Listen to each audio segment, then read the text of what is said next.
Hola, yo soy Santiago y este es el Air to Blast de Specialized. El Air to Blast es la herramienta perfecta para todo tipo de ciclista, especialmente para aquellos que usan tubeless.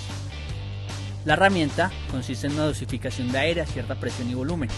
En este caso, el Air to Blast libera hasta 1450 centímetros cúbicos con la válvula completamente abierta y alberga hasta 180 libras por pulgada, recomendablemente 160. Vamos a hablar de cómo llenar el Air to Blast.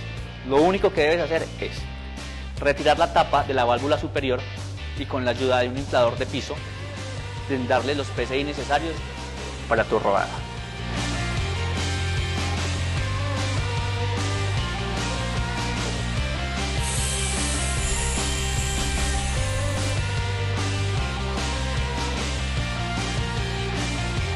Recuerda que este fue el Air to Blast de Specialized, disponible en todas las tiendas autorizadas del país.